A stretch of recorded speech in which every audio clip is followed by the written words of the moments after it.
how I think Algeria will do against the current top 10 nations in a one-off match at the Nelson Mandela Stadium. I meant yes, it's actually called that if you're wondering. So keep that in mind. Algeria are at home and it's a packed off stadium. This seems fun to do, it's nothing serious, but yeah, this is how I think the national team does against the top 10 nations in the world. Starting off with 10th place Germany. If Musiala is fit, it's kind of wraps. But they've not been in the best of forms recently. But a backline of Schlotterbeck, Tar, and Rudiger would be too strong for Algeria to create too many chances. So I'm going to go over 2-1 loss like 2014 times.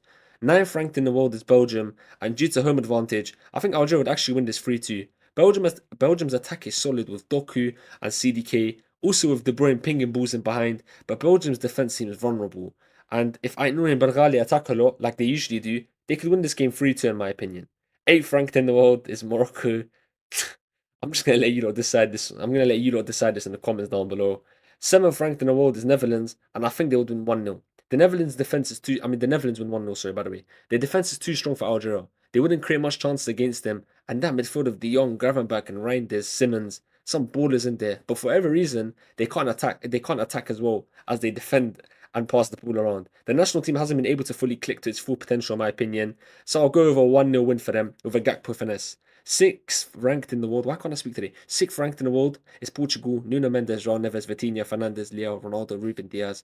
That's their star players. But the system they play, which is a 3-4-3, does not suit these players to the best of their abilities, in my opinion.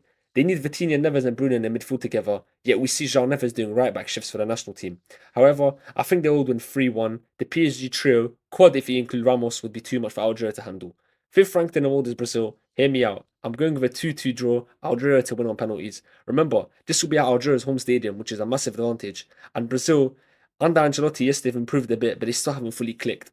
Fourth ranked in the world is England. England on Thomas Tuchel are solid. They're doing 2-0 over Kane masterclass. I don't even know how the Algerian defenders would mark him. Third ranked in the world is France, and all of Algeria's talents basically end up picking France, so they won't be too affected by the home advantage. They'd probably win 4-1. Mbappe, Ekitike, Elise, Dembele, Doué, Thuram, Cherki, Barcola. That's their attacking options, by the way. Some of these will be benched or maybe even left out of the team. That's insane. Second ranked in the world is Argentina, and this game is actually going to be taking place in the first match of the World Cup for both nations, as they're both in the same group. I'm going to go over 2-1 for Argentina. They'll be up for the environment no matter what. And first place is Spain.